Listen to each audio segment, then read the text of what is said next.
اور میاں بیوی کی خوشگوار زندگی کے لیے انتہائی کمال کا اصول اور ضابطہ جو ہمیں ہمارے پیارے نبی کریم رؤوف الرحیم امام الانبیاء صلی اللہ علیہ وآلہ وسلم نے عطا فرمایا۔ کیا فرمایا؟ جب بھی آمنا سامنا ہو میاں بیوی کا، شوہر آئے تو وہ آ کر کہے السلام علیکم ورحمۃ اللہ وبرکاتہ، اور اگر ایک بیوی آئے، شوہر پہلے موجود ہے وہاں پر، تو بیوی کہے اپنے شوہر سے السلام علیکم ورحمۃ اللہ وبرکاتہ۔ ایک تو اس میں سلامتی کی دعا ہے، رحمتوں کی دعا ہے، برکات کے نزول کی دعا ہے،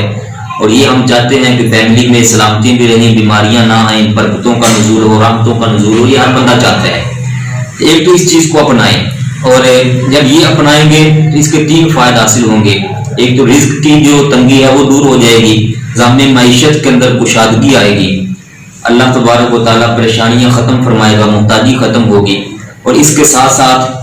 جو ایک بڑا اہم اس کا فائدہ ہے وہ یہ کہ میاں بیوی کے اندر اللہ تعالیٰ کے فضل سے لڑائی جھگڑا فساد جو ہوتے ہیں یہ نہیں ہوں گے، کیونکہ وہ ہمیشہ ایک دوسرے کو سلام کر رہے ہوں گے، تو اس میں سلامتی کی دعائیں دے رہے ہوں گے۔ تو سلامتی کی دعا کے اندر ہر طرح کی دعا شامل ہوتی ہے۔ یہ بہترین اصول اور میاں بیوی کے آپس کے جو نظام میں زندگی ہے اس کو پرکھنے کے لیے، صحیح معنوں میں مطالعہ کرنے کے لیے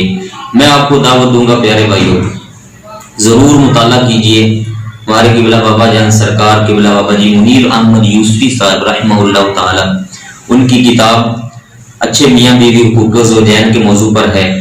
اس کو آپ دیکھ سکتے ہیں، تو اس کا مطالعہ ضرور کریں، انشاءاللہ تعالی پورا گھر جو ہے نور علی نور بن جائے گا۔ اور یہ جو اصول ہے اس اصول پر عمل کریں، اس ضابطے پر عمل کریں، اللہ تعالیٰ کے فضل و کرم سے آگے آنے والی جو اولاد ہے اس کو بھی اس پر عمل کروائیں۔ جب یہ سارے اسلام پر عمل کر رہے ہوں گے،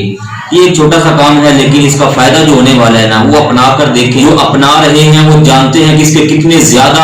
فوائد ان کو حاصل ہوئے ہیں، جو نہیں اپنا رہے سلام کرنے کو، اس عظیم سنت مبارکہ کو، ان کو اپنانا چاہیے۔ ہمارے پیارے نبی کریم صلی اللہ علیہ وآلہ وسلم جب گھر میں تشریف لاتے تو اپنی ازواج مطہرات کو ضرور سلام فرمایا کرتے، حتیٰ کہ یہاں تک آیا روایات میں کہ اگر کوئی اماں جی آرام فرما رہی ہوتی، ہم مومنوں کی اماں جی آرام فرما رہی ہوتی، تو کریم آقا علیہ الصلوۃ والسلام ان کے آرام کا بھی خیال رکھتے ہوئے ان کے کان میں چل کے یہ ارشاد فرما دیتے السلام علیکم ورحمۃ اللہ وبرکاتہ۔ اس کا فائدہ کیا ہے کہ تمہارے اوپر سلامتیاں نازل ہوں، ان کی نیند بھی خراب نہیں ہوگی، آپ کی سنت بھی ادا ہو گئی، طریقہ بھی جو معمول تھا وہ بھی ادا ہو گیا، اور بیوی کے لیے سلامتی کی دعا بھی دے دی۔